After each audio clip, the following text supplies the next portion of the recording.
নমস্কার, কেমন আছেন সবাই? আজ একটা নতুন রেসিপি আপনাদের সাথে শেয়ার করতে চলে এসেছি। সেই রেসিপিটি বানানোর জন্য নিয়ে নিয়েছি পেঁয়াজ কলি আর লম্বা লম্বা করে আলু। এরপর কড়াই গরম করতে দেবো। কড়াইতে কিছুটা পরিমাণ সর্ষের তেল দিয়ে ফোড়নে দিয়ে দেবো কালো জিরে।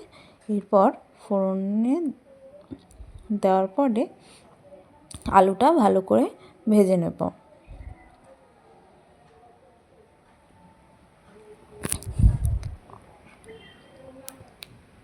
আলুটা ভাজতে ভাজতেই আলুর উপরে দিয়ে দেবো স্বাদ মতো নুন আর কালারের জন্য হলুদ দিয়ে ভালো করে ভেজে নেব।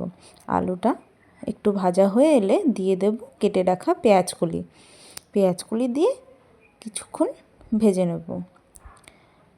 আর পেঁয়াজকলি ভাজার সময় একটু লো ফ্লেমে ঢাকা দিয়ে ভেজে নিলেই পেঁয়াজকলিটা নরম হয়ে যায়। এরপর একটা পেস্ট বানিয়ে নেব। প্রথমে নিয়ে নিয়েছি মিক্সার জার, তাতে দিয়ে দেব কাঁচা লঙ্কা আর দিয়ে দেব পোস্ত আর কিছুটা পরিমাণ সাদা তিল আর কাঁচা লঙ্কার পেস্টটা বানিয়ে নিয়েছি।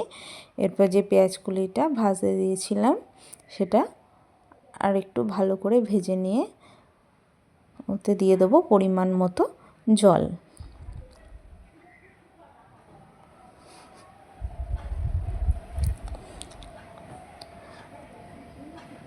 জল দিয়ে একটু জলটা ফুটে আসার পরে যে পোস্ত তিল আর কাঁচা লঙ্কার পেস্টটা বানিয়ে রেখেছিলাম ওটা দিয়ে দেবো।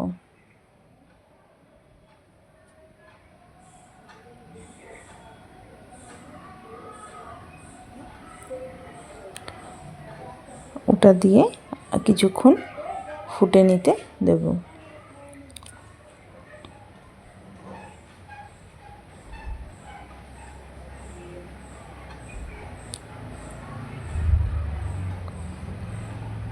ভালো করে ফুটে গেছে। এবার কিছুটা ধনেপাতা কুচি দিয়ে নামিয়ে পরিবেশন করব।